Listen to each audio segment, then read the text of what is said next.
औज़ुबिल्लाहिमिनश्शैतानिर्रजीम बिस्मिल्लाहिर्रहमानिर्रहीम अस्सलाम वालेकुम। बच्चों, मैं उम्मीद कर रहा हूँ कि आप सब खैरियत से और आप सबको वेलकम एक मरतबा फिर सेकेंड ईयर बायोलॉजी एमसीक्यूज़ की डिस्कशन क्लास में। स्टूडेंट्स, पिछले 2 वीडियो लेक्चर्स में हमने चैप्टर नंबर 1 होम्योस्टैसिस और chapter number 2 support and movement को डिस्कस किया था और आज के इस वीडियो लेक्चर में हम डिस्कस करने जा रहे हैं chapter number 3 control and coordination.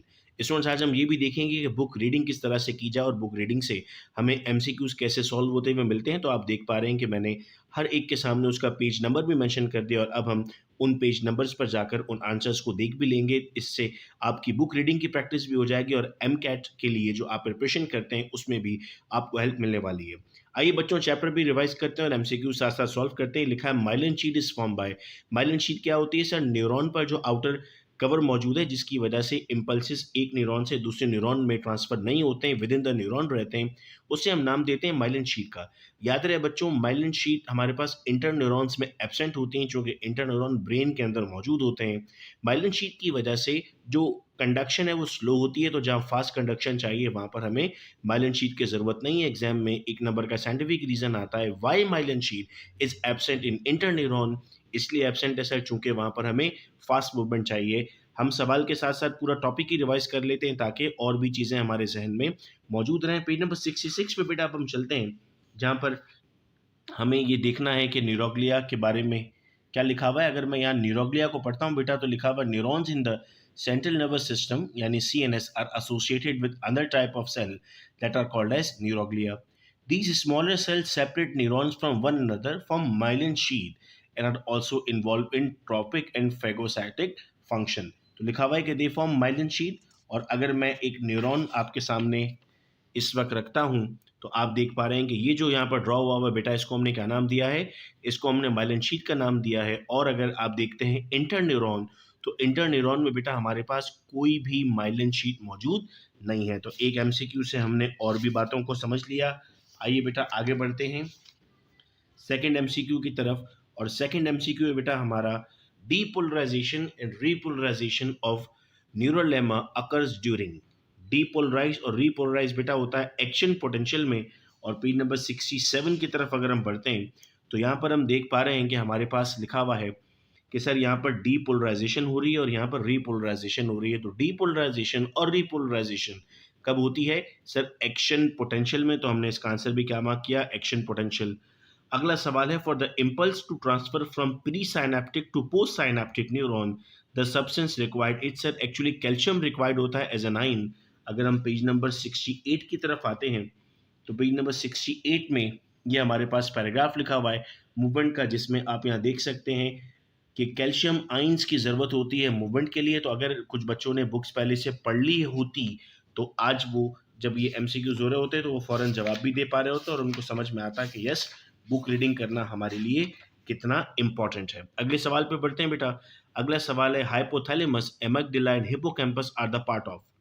Sir ये पार्ट है लिम्बिक सिस्टम का। पेज नंबर 71 पर जब हम आते हैं तो यहाँ पर हमें ये बात लिखी हुई मिलती है कि सर, अगर मैं आपको अब ये बुक की लाइंस दिखाता हूँ, the limbic system consist of hypothalamus, amygdala, hippocampus. और यही सवाल यहाँ पर आपसे पूछा गया था, तो सही जवाब हमने लगा दिया इसका लिम्बिक सिस्टम। फिर है ब्रेन स्टेम कंसिस्ट ऑफ। अच्छा, आप ये भी सुनते हैं हर मर्तबा कि जब एमसीक्यूज पूछे जाते हैं तो उसमें कुछ आउट ऑफ कोर्स आ गया था। हर बच्चा कहता है कि सिलेबस से बाहर आ गया था। देखो बेटा, सिलेबस से बाहर नहीं होता। ये टीचर की रिस्पॉन्सिबिलिटी है कि आपको जब वो टॉपिक समझाए तो उसके आसपास की सारी चीज़ें समझा दे। जब हम अपनी क्लासेस में पढ़ते हैं तो मैं बच्चों को बताता हूँ कि ब्रेन स्टेम टोटल 4 पार्ट से मिलकर बना हुआ है। जब किताब कहती है 3 पार्ट से मिलकर बना हुआ है, मैं कहता हूँ 4 पार्ट से मिलकर बना हुआ है। क्यों? चूंकि चौथा पार्ट जो है, जिसे हम डायनसेफेलॉन का नाम दे रहे हैं, वो डायरेक्टली बुक में मेंशन नहीं हुआ हुआ, इनडायरेक्टली ये बात बुक के अंदर लिखी हुई है। तो मैं कहता हूं कि डायनसेफेलॉन, मेसेंसेफेलॉन, पॉन्स और मिड ब्रेन, इनसे मिलकर बना होता है ब्रेन स्टेम। ये टीचर की रिस्पॉन्सिबिलिटी है कि जब आपको ब्रेन पढ़ाए तो ये वाली बात बताए। अब डायनसेफेलॉन के अंदर मौजूद होता है थैलेमस। तो देख रहे हो, इस सवाल का जवाब ढूंढने के लिए हमें 2 कॉन्सेप्ट मिलाने पड़े, वरना क्या होगा पता हो? मैं आपको 71 नंबर पेज की तरफ अगर लेकर चलता हूं, तो बल्कि पहले 72 पेज पर चलते हैं। और 72 पेज पे हमारे पास टॉपिक है मिड ब्रेन स्टेम का। देखो क्या लिखा हुआ है, the brain stem consist of mid brain, medulla oblongata and pons. और जो आपके ऑप्शन थे उसमें आपके पास ये तो ऑप्शंस में मौजूद ही नहीं है कोई सा भी। मिड ब्रेन के साथ एमिगडाला है, मिड ब्रेन के साथ एमिगडाला है, थैलेमस, हाइपोथैलेमस और मिड ब्रेन है। पोन्स और मिड ब्रेन के साथ आपके पास यहाँ थैलेमस लिखा हुआ है, चूंकि हमने कहा ब्रेन स्टेम का पार्ट क्या है, ब्रेन स्टेम का पार्ट है डाइनसेफेलॉन, और पेज नंबर 71 कहता है हमारे पास कि डाइनसेफेलॉन का पार्ट है हमारे पास थैलेमस। ये देखिए, डाइनसेफेलॉन कंसिस्ट ऑफ थैलेमस।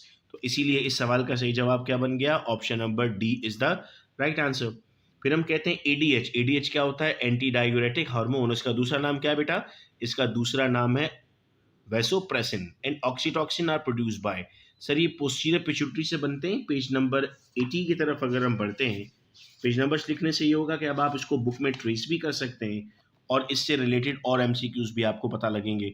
तो देखिए, पोस्टीरियर पिट्यूटरी में लिखा हुआ है the hormone release from here are actually stored secretion of hypothalamus, antidiuretic hormone increase the reabsorption, और फिर नेक्स्ट लाइन में the other hormone oxytocin stimulate.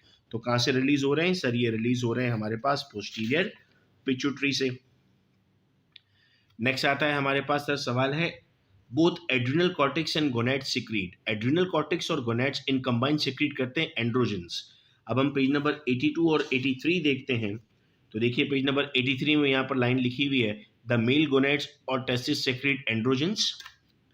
और अगर हम इसी पेज के टॉप पर आते हैं तो यहाँ पर लिखा हुआ है the adrenal cortex also produce another group of corticosteroids called as androgens. तो सवाल भी क्या पूछा गया था, सवाल भी इस तरह पूछा गया था। देखो सवाल मुश्किल है, आपको आज ये सॉल्व करके अंदाजा हो रहा है कि सर किस तरह से आपको आंसर्स को ढूंढना पड़ेगा।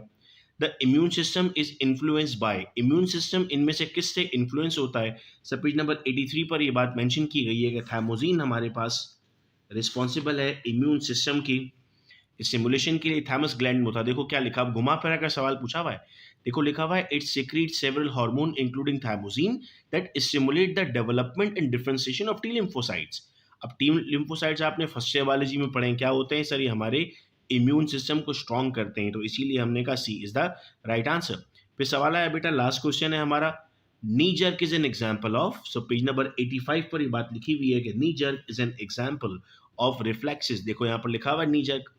तो इन एमसीक्यूज को सॉल्व करके आपको बेटा ये अंदाजा हुआ कि आते एमसीक्यूज तो बुक में से ही हैं, आपको बुक रीडिंग भी स्टार्ट करनी है। इंशाल्लाह अगले वीडियो लेक्चर में हम चैप्टर नंबर 4 के एमसीक्यूज को डिस्कस करेंगे। बहुत शुक्रिया बेटा इस वीडियो लेक्चर को सुनने का। अपना बहुत ख्याल रखिएगा आप सब लोग। अल्लाह हाफिज।